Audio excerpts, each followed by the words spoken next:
Hey everybody, aloha. Well, the time has finally come. Not that long ago, I released a video detailing how it is that I expected and hoped to interview some people, not so ordinary people, and share with you their stories and myself give an opportunity to learn from them. I can tell you immediately this did not disappoint. And the people that I've been able to interview thus far are genuinely spectacular. They're great. And they did not disappoint. These are not ordinary people. And how they got there and the little stories that I've kind of been able to find out along the way, I think is truly interesting. So without further ado, the very first interview that I'm releasing is with a young lady named Louise Forsley. Louise, Miss Forsley, whatever you'd like to call her, do not mistake her for anything short of extraordinary. This young woman is beyond talented, and I think you would do well to listen to what she has to say. She, along with many other women in her profession, are paving a way for women in her sport and in her, I guess, line of thinking and mentality and options in life. It's paving a way for many, many to come, and I think that's evident here. So, I welcome you to sit back, enjoy, like I said, the next hour or so, and see what you think. If you have any feedback, some comments, thoughts about what we spoke about or anything else, I would encourage you, please leave comments below and let me know what you think. It means a lot to not only me, to her, and to anyone else watching to get some feedback and to help make these better. I am not opposed to criticism and feedback, constructive or otherwise, so let me see it. Anyway, without further ado, this is Louise Forsley, episode 1. Here we go. Aloha, welcome. My guest today is Louise. We call her Lou Forsley, but yeah, we'll go with Louise because that seems most comfortable and easy for you. That's fine. So the whole point of this, as I'm talking to people, is like I said, the idea is to get to know everybody and ask you a series of predetermined questions, but we'll kind of let it go as we see fit. So as we were noticed, it's kind of gloomy out today. It's just rainy and gross. But anything exceptionally fun happened today? Just pretty low key. We just went to CrossFit this morning and had kind of a mellow workout because we're getting ready for the Open for tomorrow. Nice. And I guess that's it. I mean, the hotel rooms are nice, so yeah, nice. That helps for sure. Well, let's start at the beginning. Tell me where you were born. Greenfield, Massachusetts. Okay. Yeah. Where is that in relation to Boston or some other it's on the other side of the state. It's Western Mass. West Mass, okay. And then born and raised or just born? Yeah, like raised in the town over, which is very, very close to Vermont. It's like a mile away from Vermont. Oh, wow. So okay. Northwest, yeah. Nice. Yeah. Okay. Family, siblings? Yeah, I have an older sister and my parents, they not that we live on like a farm, but it's like a small farm, grew up with animals and stuff, and 18 acres, so kind of a farm girl. Yeah, for sure. Older sister, yeah. How much older is she? 2 years older, and she rides horses. Oh. Really into horses, so. Equestrian. Yep. Does she jump? Does she like no, barrel racing? Or more like training, and then she also does. She's like a masseuse for horses, equine. Oh, wow. Equine massage therapist. That's it. That is. It came together. Yeah, that's a diverse and unique skill set. Man. Yeah, okay. She loves animals. Yeah. So with all these animals, was it part of your job to care for them and things like that, or did you raise them for food, or are they just pets? Or? A little bit of everything. It was like for some for pets, like my sister with the horses, and my parents love dogs and cats and stuff. But we did have chickens and some pigs that were also for food. Okay. Yeah. For the eggs as well, the chickens, or yeah, okay, and slaughtered. Yeah, sure. Yeah. Okay, man. And so then how long, when did you move away from home? How old were you then? Well, I started traveling quite a bit when I was 14. Okay. So, because of riding. Right. And then I moved out like when I was 18, 19, just for riding opportunities and work opportunities as well. Okay. So presumably mom, or at least dad, works the farm, right? Well, they have other jobs too. My mom's a dietitian. My dad was a traveling salesman for paving equipment. So it's like a small farm that can like my mom would come home every night and then do the chores and Okay. in the morning and the afternoon. But they also had full-time jobs. Okay, so the farm wasn't the full-time career. No, or no. anything like that. I'm sure my mom would have loved to do that, but Okay. So tell me about your childhood on the farm. Do you spend a lot of time at home working and stuff like that? Were you able to? yeah, I definitely had chores that I had to do. I hated school, so I'd probably rather stay We'll get at to home. that. Yeah. Yeah. So it seemed like there was always plenty to do, but Okay. my sister, she worked at like a horse stable, so she was gone a lot, and I was kind of just like hanging out by myself most of the time.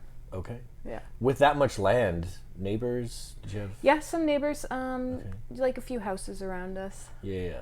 But you'd have to go there on purpose. You weren't just. Yeah, exactly. There was like a group of kids. Well, actually, I had one friend that was like half a mile down the road, and we would ride dirt bikes to each other's houses with the trails that would connect to Nice. to our properties. Yeah. Okay. Nice. Was those trails that you blazed yourself, or? No, well, kind of. They were old snowmobile trails, and then my dad cut them in even more when we started riding dirt bikes. Okay. Yeah. Did Dad motorcycle rider? Yeah, that's how I Mom? got into it. He Okay. had always been into motorcycles, and then he didn't really have a bike for a long time. And then when I was probably 10, he got another one, and then that kind of like spiked the comeback in riding. And then I got one interest. Fair Yeah. enough. Okay.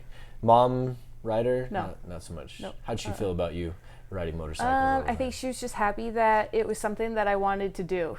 Like, because I Okay. jumped from different sports and hobbies and interests. There was just like nothing that I really got into until riding. And so once I just got a bike and wanted to ride all the time, I think she was really happy that it was something active, and I was putting my energy into like, an outlet. Right. Fair Yeah. enough. So then, high school? Yeah. Was you there?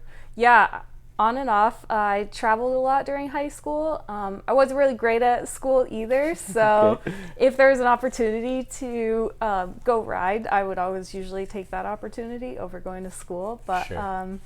I finally made it through and Okay.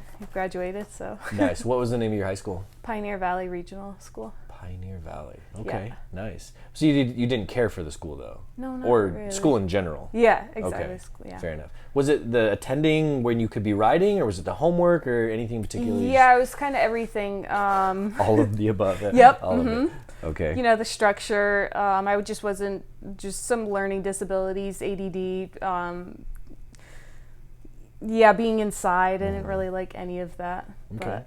So my question then would be, let's say we have a couple of your classmates here, how do you imagine they would describe you as a student? Probably funny and I don't know. I was a little crazy back then. I didn't really know where to put my energy, so it just kind of came out. You feel like you acted out in class, or you just like? At times, if I wanted to, yeah. Okay. All Yeah. right. Would you have quite a large school, or? No, there's only 400 students, Oh, okay. 500 students, yeah. Yeah. So and that's 9 through 12, K through 12? That's just high school. I'm thinking about high school. Just yeah. freshman through. Okay. Yeah. All right. Well, middle school, so 7th through 12th. 7 through 12. Yeah. And then your graduating class, how many do you think you had? Like 75. Okay. Yeah. So not terribly Small, large. yeah. Yeah, fair. You knew everyone. Yes. Yeah. Yeah, definitely. Okay. Kind of like that. That was Yeah. nice. Did you have a particular teacher who you enjoyed the most? Yes. Mrs. Kinsman. I actually saw her last week at a grocery store, and that was really nice to see her. But awesome. I did have like either teachers liked me or they didn't like me, and the ones that liked me really helped me get through school. Okay. Like they would, go the extra mile to take time and help me with stuff that I actually needed to get done in order to graduate. So Nice. Yeah. What did she teach? she was, it was like home ec and I don't want to say she was like the therapist, but counselor kind of. Right, yeah. Not that I was going to counseling or anything, but Never in class. Or... yeah, exactly. It's not painting a good picture. Yeah, no, that's funny. That it's that you mentioned particularly home ec, because that's Yeah. a class that doesn't exist so much anymore, is it? Right. No. Yeah. Slowly getting away from those. Yep. Man, they're viewed as electives almost that you can do without, perhaps, right? Yep. Music programs starting to get cut and things like that as well. Really? So the arts are starting to focus more on like the hard sciences and things like that. No right? way. Wow. Like the core classes you need for college and prep, Yeah. right? Home ec is a great class, but doesn't translate to college credits or anything sometimes, So, right. Trying to make us smarter. I mean, that's good. This is why the trade schools are, I think, starting to pop up and become more and more popular. Yeah, that makes sense. Incorporate that. I always wanted to go to the tech school, but never made it there. Okay. Yeah. So when you were younger, everybody thinks like, oh, this is what I want to be when I grow up. If I was to speak to you when you were younger, what would your answer have been to that? What did you want to be when you grew up? So before I started riding bikes, I had no idea what I wanted to be. Once I started riding bikes, I always knew that if I could get away with making a living riding bikes, then that would be the ultimate goal for as long as possible. Nice. Yeah. But so mom's job wasn't particularly alluring. You're like, oh, I could see myself doing that, like be a dietitian or whatever. Yeah, I was interested in it, but more so now than I was as a child. Okay, fair enough. Yeah. So then for the viewers that aren't familiar, it's always kind of a little challenging because it's not so cut and dry. When people ask you, what do you do for a living? What do you tell them? Now I've started saying motorcycle stunt performer.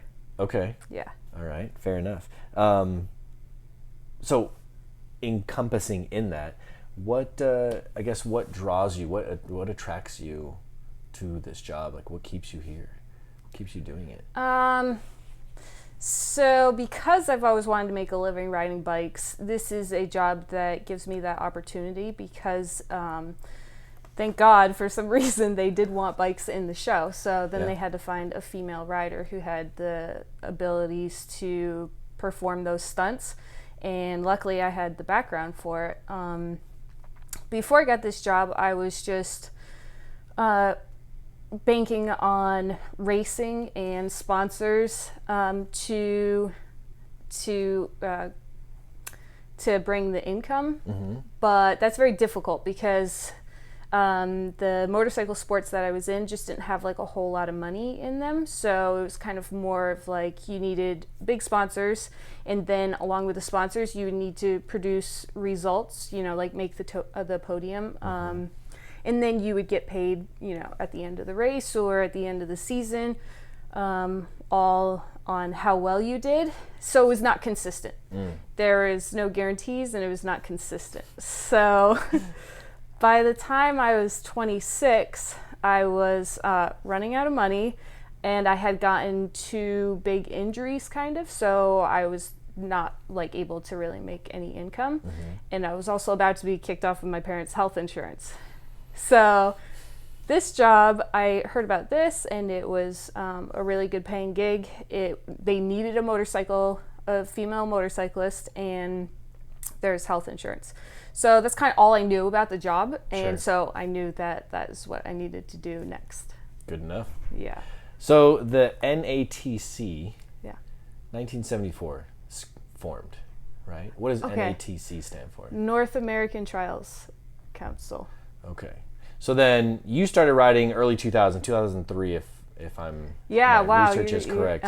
So if you started riding 03, how do you even get into that? I mean, presumably you just race, and is that based entirely on how well you do, or the sponsors part of that, or how does that work? Yeah, I mean, there's definitely like a progression to it. You start with local competitions, and then you get to a certain level, and then you'd be able to compete in the national competitions, which is the NATC. Mm-hmm. So that's how I kind of got into it. You kind of worked your way up, basically. Yeah, correct. Okay. And before all of that, my dad got me into trials because it was a sport that he had competed in as a teenager. And then he got away from it. Then I think there was like a world round in Rhode Island, and that kind of got him going into it again, and then he wanted to buy a bike, and then I started like watching him ride, and then he got me a bike, so then it was something that we could do together. For sure. Yeah. So you start out riding trials. Uh-huh. Okay.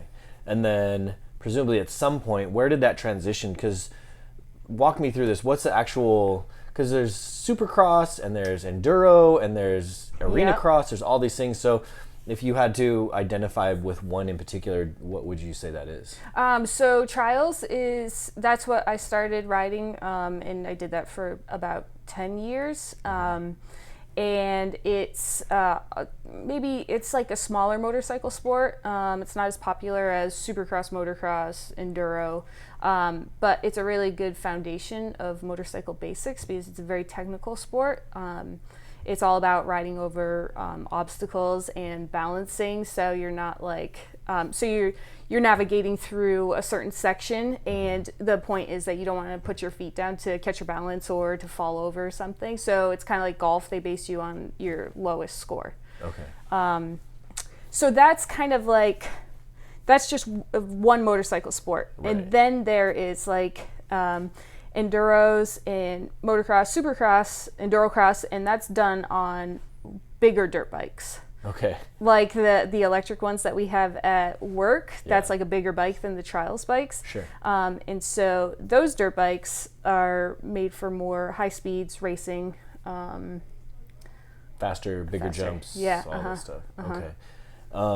So starting out at trials, and then you kind of transition away from trials, right? Yeah, exactly. I had competed for 10 years, and I kind of just like got burnt out on it, was just like kind of bored with it, didn't really know what I wanted to do. I was at a level where I was just competing against the guys. There wasn't many women that were, I'd gotten to the national women's level and then got above that, and then so I was kind of just hanging out by myself in that area. Okay. And yeah, I guess I just kind of got burnt out on it, and then I saw Endurocross on X Games in 2011, and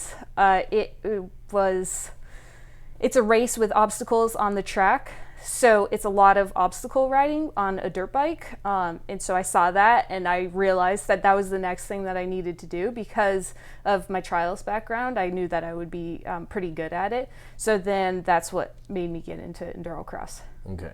But then the year was that, you said 2011. Yeah. So there's a few years in between. A little bit of a gap. Because you won your first NATC championship in 06. 06, okay. Right? Yeah. And then you eventually, there's a bit of a gap where presumably you're obviously exploring these things. And then you win a second one. An NATC championship? Yeah, so I think I won 6 championships overall in the women's division. Mm-hmm. So yeah, that would be 2006, 7, 8, 9, 10, 11. Okay. Yeah. Right. 12. Okay. 11/12, right? Yeah. Like that season. Yeah, that's right. I think I may have taken a season off in between. Okay. No, maybe not. Because unless I'm mistaken, that 2011-2012 is kind of that line where you make that transition. Yes. So that makes sense. Yes, absolutely. So then, did you find that you were right in your prediction that there would be a fair amount of crossover, and did you find success there? Yes, definitely. Nice. And I found like so much fun as well because it's just a different style of riding. It's faster. You can take your dirt bike different places. A lot of the Endurocross rounds were on the West Coast, so I kind of just started heading west with my van and my bike and finding places to ride so I could practice Endurocross as much as possible. So hopefully I could get invited to the X Games the following year after I saw it in 2011. Yeah, that's right. So so after I saw it on TV at the X Games, I just started training as much as possible and moved out west to different areas that had tracks and stuff. And then I started going to some of the races in the fall time. And there wasn't like a women's class the first few races that I went to, so I went to I just raced with the men, did pretty good with that, and then they finally made a women's class, and I raced that and won that, and then got invited to the X Games after that.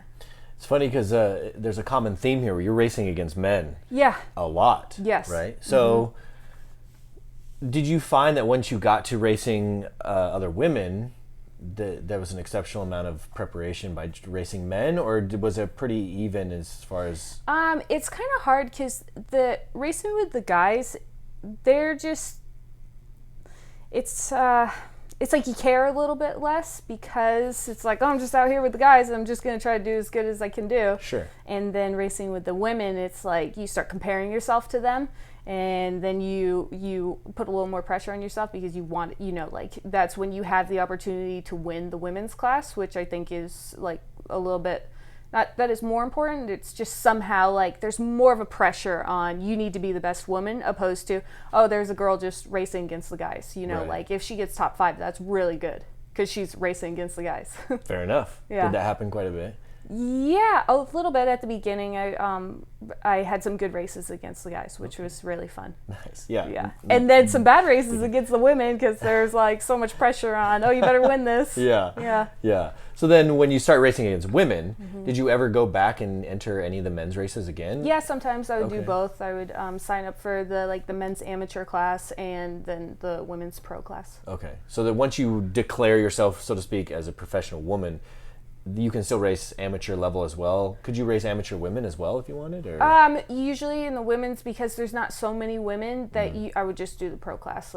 Yeah, fair enough. That's all I would need to do. Nice. Okay. Yeah. Awesome. So then, in addition, I guess there at some point, whether it was when you were younger riding with your dad, do you remember a definitive or like finite moment when you said, "This is what I want to do for the rest of my life"? Was it a race or? It was probably a season, maybe the first season that I started riding trials, where I just found something that I had so much fun doing.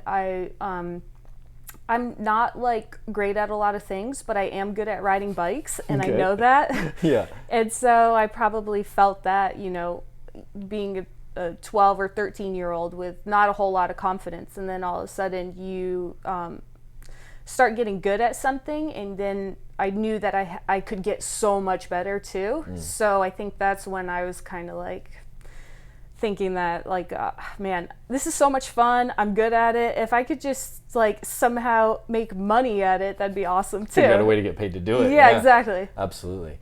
It must have been challenging, and I don't mean that in a negative way, but for what we call traditional sports, there are people who have kind of paved a way and gone ahead and said, hey, look at me, you can do this too. And I think you represent maybe that person in your sport now. Did you find there were any female role models or people that you looked up to as you were kind of trying to progress and get better? Yeah, definitely. There were two sisters that were into trials, and when I first saw them, they were a lot better than I was, and they immediately became like role models. This is the Williams sisters? Yeah, okay, yeah. Oh, carry wow, on. you're so good. You really did your research. Dang, yeah.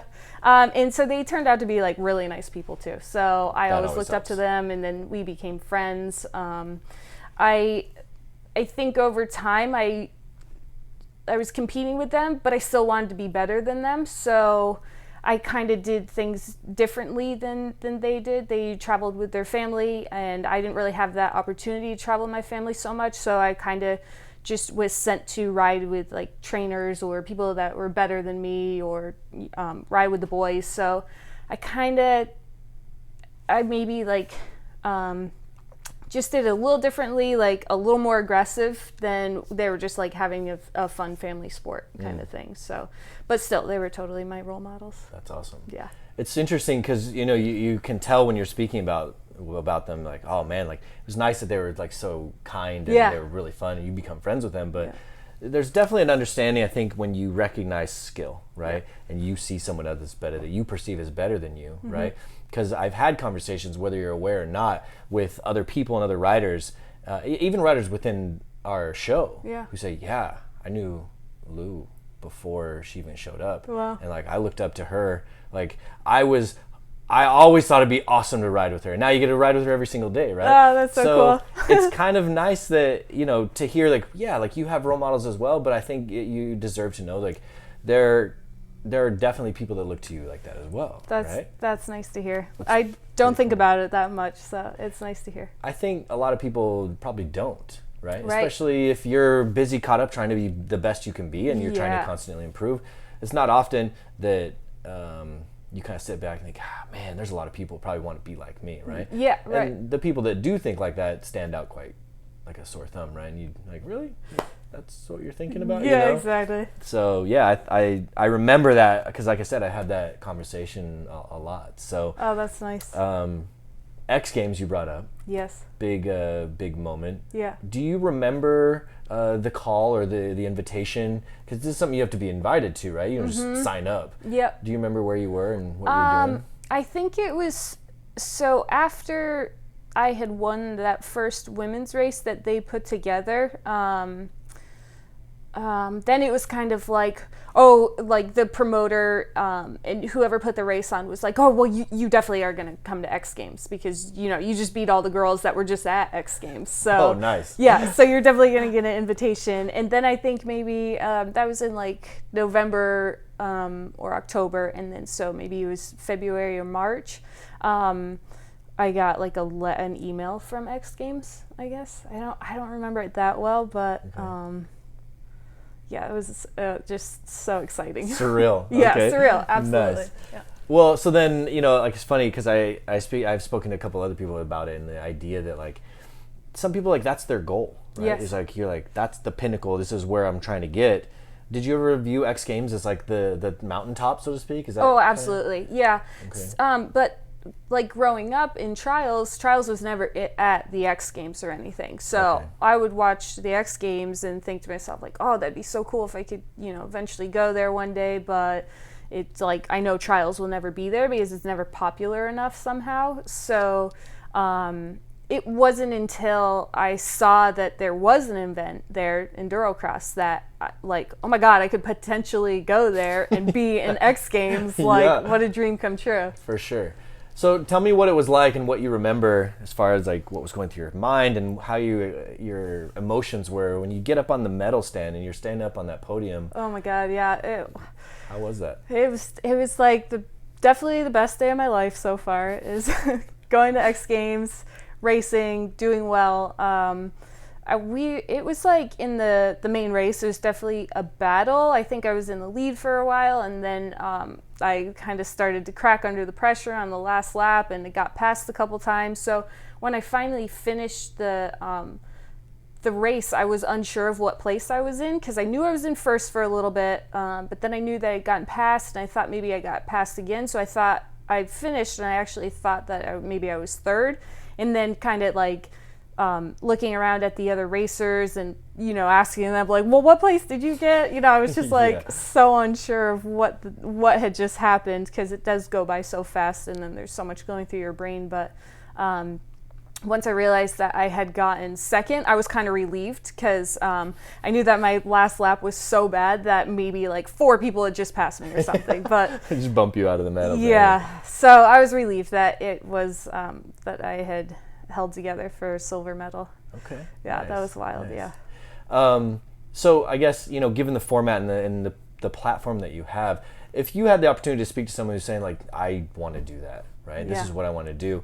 I know, depending on who I speak to, there are different avenues and ways to get places, right? And you think, man, like I would love to pursue something like that as a child, or maybe even as a teenager now, or as an adult, thinking like, yeah, I've been riding all my life. I probably can do what they do, right? Yeah. While that may not be accurate, if I gave you the floor and said you get maybe two things that you think are the most vital importance to being able to achieve or kind of even get an opportunity to do what you do, Yeah. what would you tell them?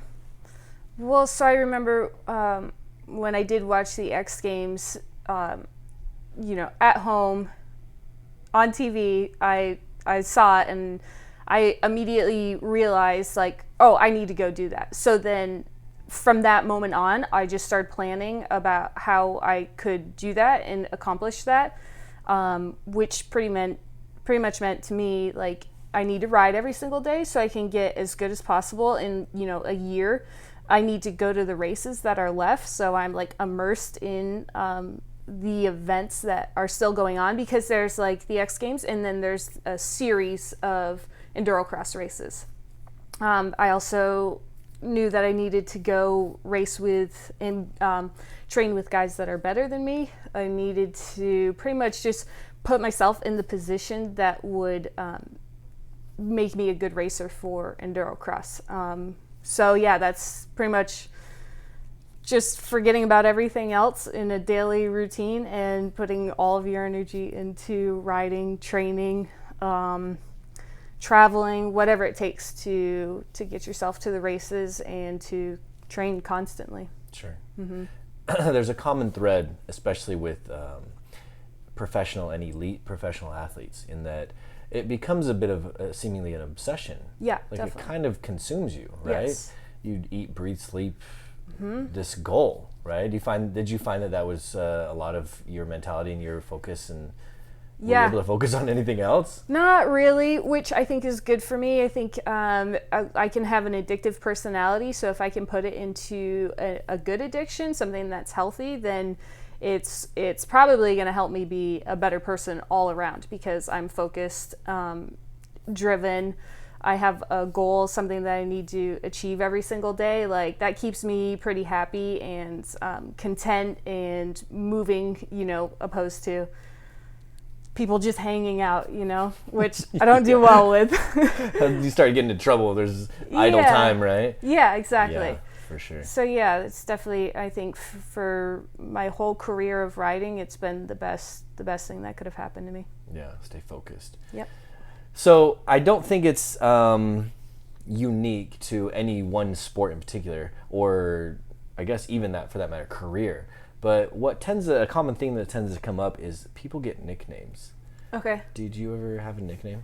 Yeah, when I was younger, people used to call me Wheezy Gas. Wheezy Gas? Yep. Okay. Yep. Any explanation? Just because I think that was like a nickname for Louise, was Wheezy. Okay. And then I was riding all the time, so it was like Wheezy Gas. Okay. Yeah. So it's not a reference to a particular riding style or how much fuel you went through or anything like that? No. Okay. I'm trying to think if I had any others. I don't think so, no. Okay. Yeah. Another common thread, which I think is common among pretty much every family, is, at least I know in my family, you have friends come over, partner, whoever it is, right, spouse, and like, let me tell you, when Louise was younger, right? So if I talk to your mom, and she's going to share some embarrassing story, or dad, right? Yeah. My mom has this go-to. There's a couple, right? Yeah. What do you think your mom would share? So they always bring up the fact that I would... I can get very unorganized, just the way my brain works. And so my dad would take me to competitions, and somehow I would just get, like, the back of his car, just my clothes everywhere, just spread out. Like, I would leave stuff all over the place, leave, like, underwear in the back or whatever. Like, I just got very spread out.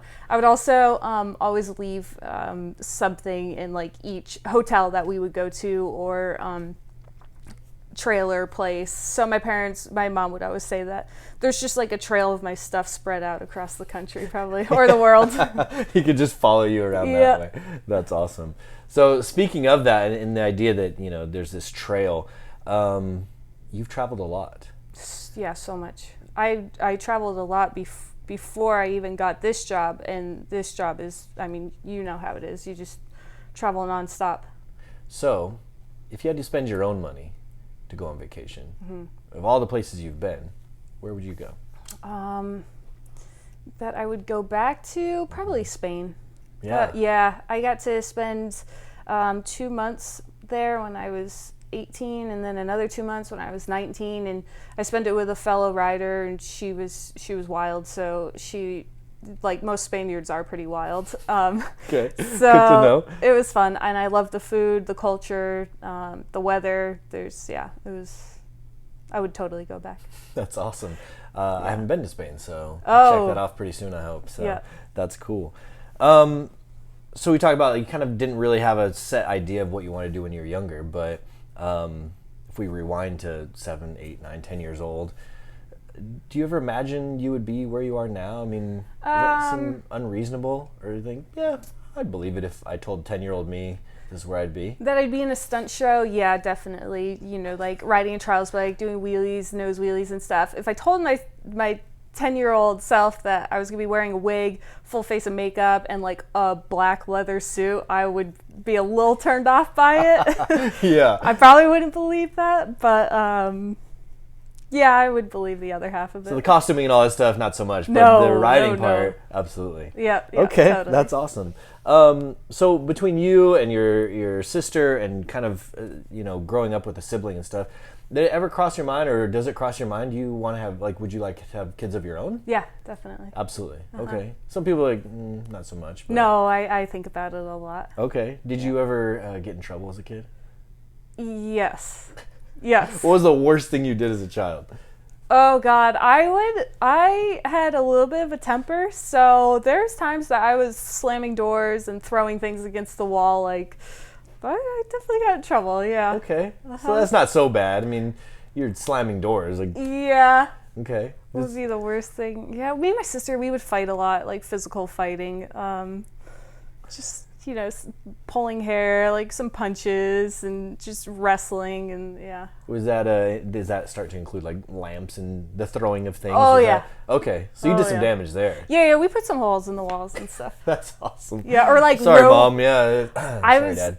Yeah, exactly. I would write swear words on the wall behind my That's bed or great. something. Yeah. Yeah. Were they hidden? So they. Yeah, they're hidden This is you to until vent. yeah. So it was hidden for long enough until they decided to remodel the upstairs in our bedrooms, and then the carpenter found it one day, and I remember my parents giving me a little crap about it because I was so young, and then I was embarrassed, obviously. So. Right. Yeah. So you much older at that point, or just a couple years, or? It was probably no. It was But probably you're still living at home. Yep. Oh, yeah. okay. Yeah. I was still I don't know. I was probably 10 or something. That's so funny. Yeah. This is definitely a different way to vent. Yes. Yeah. Absolutely. So, that's funny. So let's talk about 10-year-old you. Yeah. If you, at 10 years old, walk me through a perfect day as a 10-year-old you. Oh man. I would probably get out of bed at the latest minute possible because I didn't want to go to school. I would probably complain about having to go to school the whole time. I would go to school and... Wait, your perfect day, you're going to go to school anyway? Oh, the perfect day? Yeah, perfect day. Perfect No. day. Oh, perfect day. Okay, perfect day would be staying at home, being able to ride my dirt bike around, maybe play with the neighbors, ride more, back and forth in the woods, up and down the hills. Then come in and... I don't know, maybe play baseball with my neighbors or something, and then... So this is a spring, summer, fall, not winter. You're not riding through the snow or I anything. hate winter. I hate winter so much. Hate it That's as a child, terrible, hate it now. Massachusetts is a terrible place to be for the winter. Yeah, definitely. That's why I'll never go back and live there for longer than 2 weeks. Okay, 2 weeks max. Nice. Yeah. So you played baseball then. Did you any other traditional sports? I mean... As a child, yeah, I would play in elementary school, basketball, baseball. I like soccer a lot. But then once I went to middle school, I just wasn't really interested in it. It was more competitive then, less fun. I just never really got into all the sports. My mom would try to send me to softball camp and basketball camp, and I just never got into it. It wasn't really. Thing. No. That's a common thread with, especially like I said, the non-traditional athletes, especially within this show and whom we interact with. Yeah. If you're really into basketball, I mean, we have some football players and stuff like that, but a lot of the people that have the unique skill sets that they do are that way because that's not what they focused on. They didn't play golf or tennis or volleyball or whatever. Right? Yeah, exactly. While there's some correlation there from just athleticism, you're not alone in that. So it's really interesting, I think, as I speak to other people to talk about I did that, but and I think that's really common as well. It's it just got really competitive, and I was doing it for fun, and these guys are going to camps and hardcore about it. I'm pursue something else. Exactly. And I think I realized that I was more of a loner. I didn't really like team sports, and so riding is just, it's you and the bike, and then that's it. I think for my brain and personality, that fit really well, opposed to overstimulated with people and expectations from others and stuff, or on others. I didn't like that. So then, as a team rider, right? It's definitely a team in the sense you have mutual sponsors, et cetera, Yeah. and presumably you would train together as well, right? Yeah. But the scoring competition, is there a team competition as well, like cumulative score among their other team riders? Or? The only time that I've had that was at the Trials des Nations. So that's when each country comes together, picks 3 women, 4 men, and then you compete as the team representing your country. Okay. So that makes sense. Yep. Okay. That was always fun.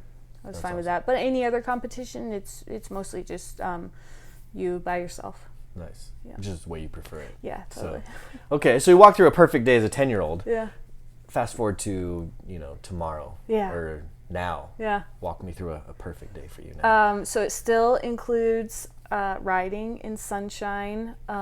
Maybe now I would get a CrossFit workout in as well. So, a few hours of bicycling and then a few hours of riding at a track somewhere and then doing a CrossFit workout, being absolutely exhausted by the end of the day. Maybe have a cheat meal, because you burn so many calories. Okay, all right. And then if there's time to lay by the pool, I would be down for that.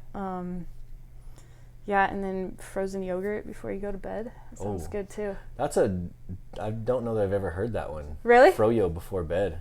Yeah. Well, I mean, for dessert. Oh, sure. Not directly into bed. Yeah.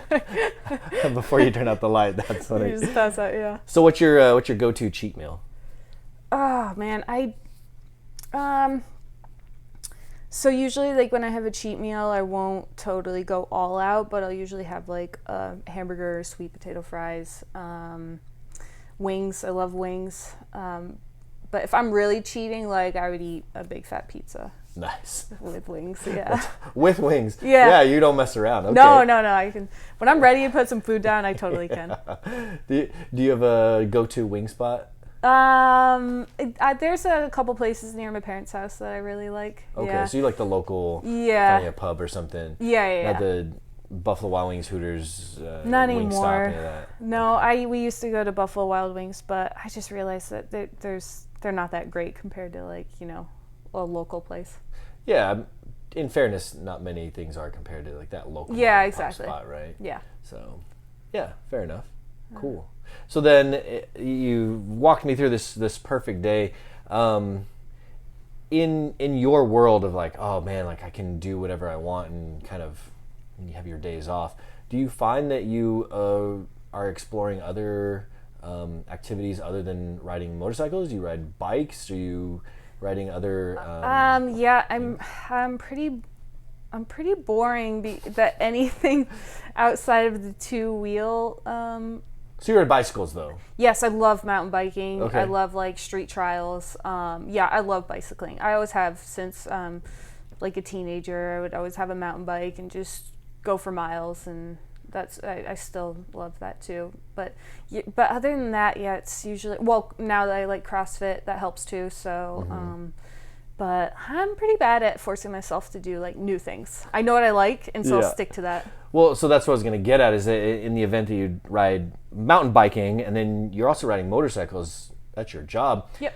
Is that a difficult transition to kind of flip your brain into okay, now I'm riding a motorcycle versus a bicycle, mountain bike or whatever? Or is that pretty easy transition for you? Yeah, it's kind of easy transition. I just somehow, I think because I've been doing it for such a long time, my body just knows okay, I'm on the mountain bike and the brakes are here, and then okay, I'm riding motorcycle, clutch is here, brakes are there. I don't really think about it too much. Your brain just flips over on yeah, totally. automatically. Yeah. For someone like me, I'm okay, give me a second, let me get my bearings here and figure this out. Because I've ridden both, obviously, but certainly not to the extent of in either of them as you. But I think again, that's another skill set that I don't know if you take it for granted, but because it comes so naturally.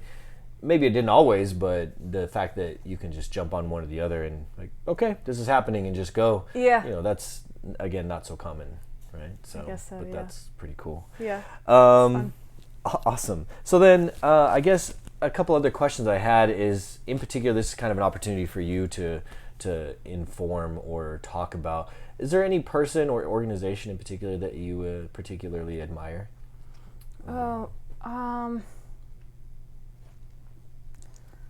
There's definitely people that have entered my life that I've always admired for their work ethic and determination, leadership skills. There's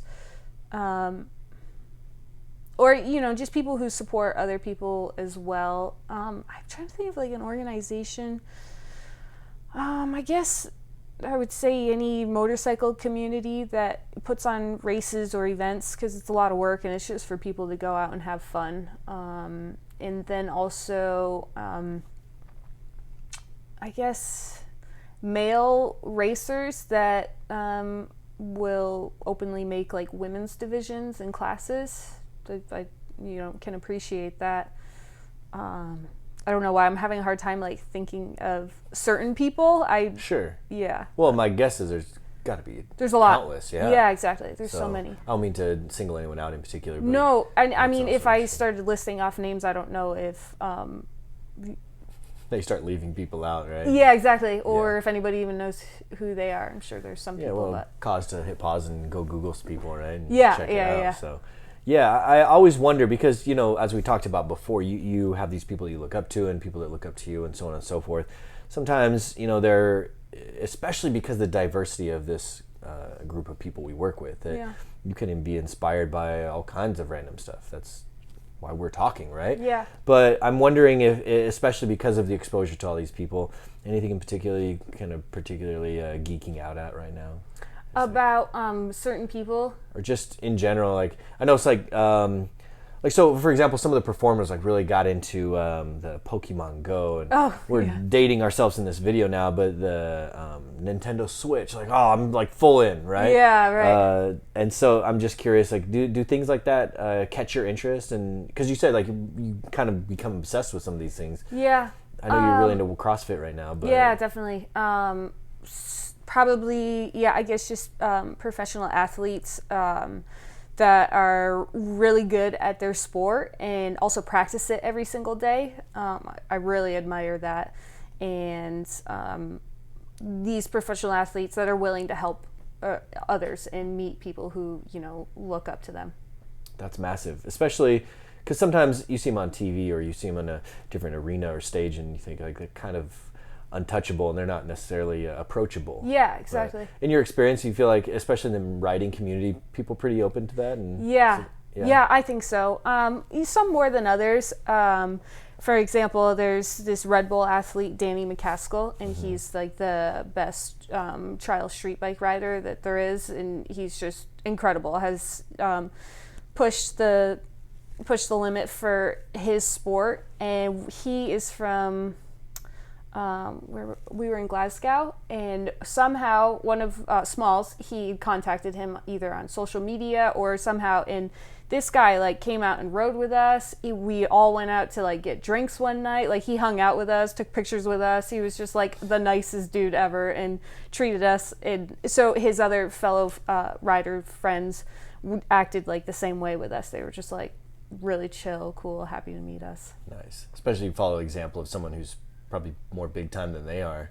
Like, oh, this is how you're supposed to behave. And that's awesome. Yeah, so I can really appreciate that when, other people say, like, Travis Pastrana is that same way. I've had trials like stars kind of treat me that same way, like just want to help me out or talk to me about, riding and stuff. And same with, like, CrossFit athletes, anybody who is, like, willing to talk to somebody and treat everybody with respect, not act like they're better than others. That's kind of a universal appeal, right? Isn't yeah, it? Totally. For sure. So I only have a couple more questions, but I always kind of put you on the spot here. So, but I did this on purpose because I wanted like some like premeditated thought in our conversation, because you and I have spoken on numerous occasions. I want to give you an opportunity to ask me something. So I'm curious if there's anything you've always wondered that you just never had a chance to ask. Oh man, yeah, of course. I don't know if so how do you become so understanding of people's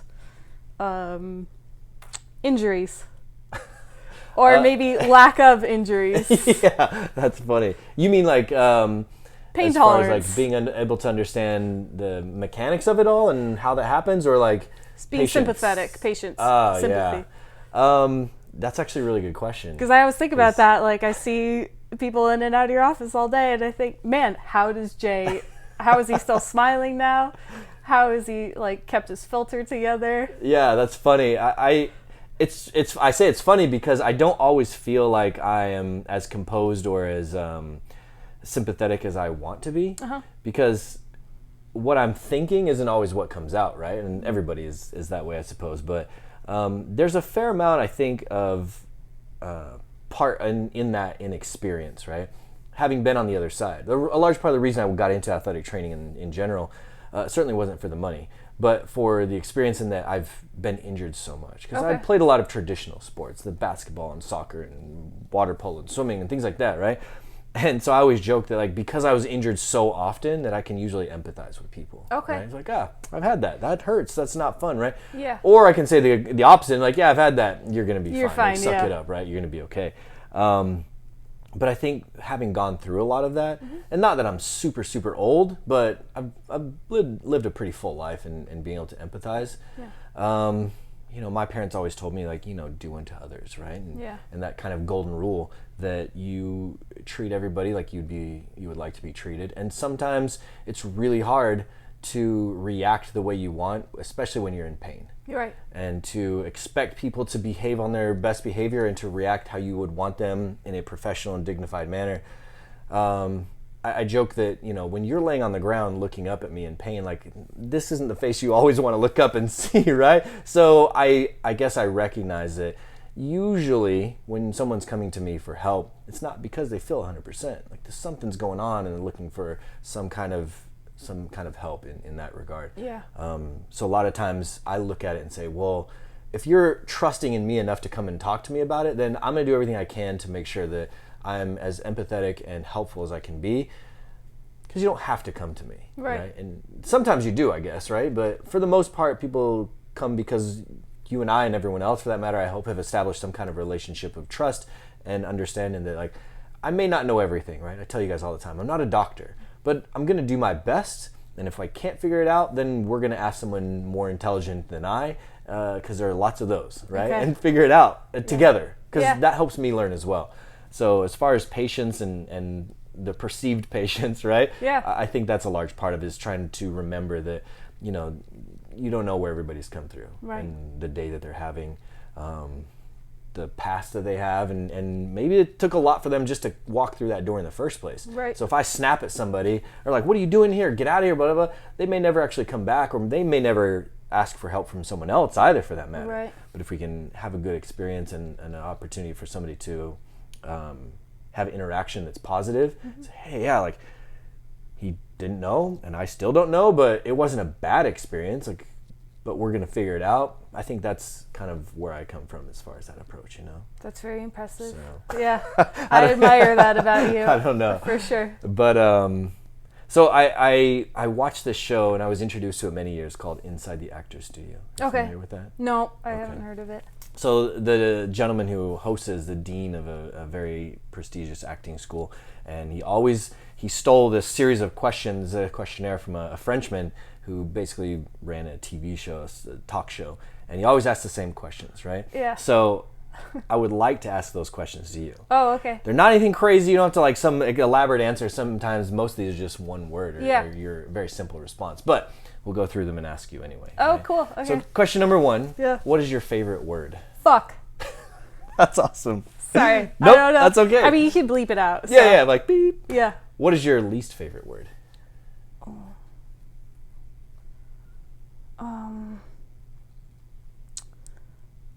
Offended. Offended. Yeah. Okay. Tell me what turns you on.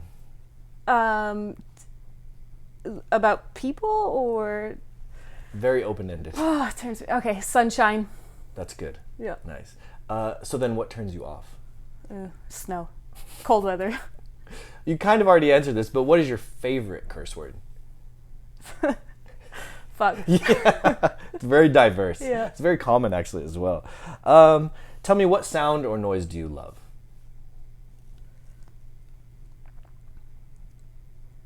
I like the noise of chirpers or crickets in like the spring, summertime at night. Yeah, they're very soothing. Yeah. Or it's just like, I don't know, just like, oh, summer's here. Nice. Yeah. Okay. So then, conversely, what sound or noise do you hate?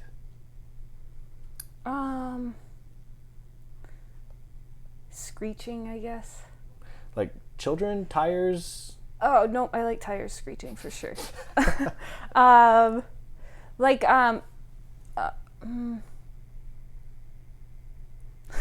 don't know. I guess that's a hard one. Because like you say screeching, I think like, oh, maybe it's like a hawk screeching. Yeah. Or is that children like?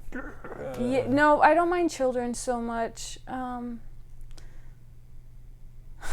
don't know. Maybe certain people's voices. It's just like, can't handle that one. You can't. No.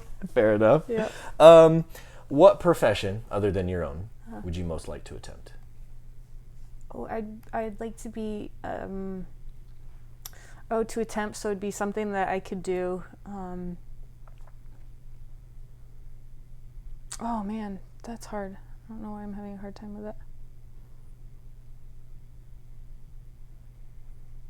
I don't know. I'd like to be another type of athlete. Okay. Yeah. Just professional athlete in some measure. Yeah, maybe like bicycling or something, mountain biking. Okay. I know this is like pretty close to what I already do, but I guess I like that. Yeah, technically you're not a professional mountain biker, so right. that works. Yeah. Nice. What profession would you not like to attempt? Oh,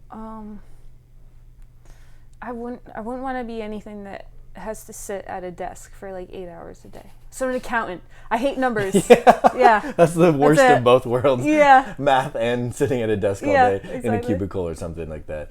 Nice. Well, I'll ask you the last one, and it's whether you believe it or not, if God exists, what would you like to hear him say when you arrive at the pearly gates? Oh, so you had a bumpy ride, but I always noticed that you tried to be the best that you could be, and probably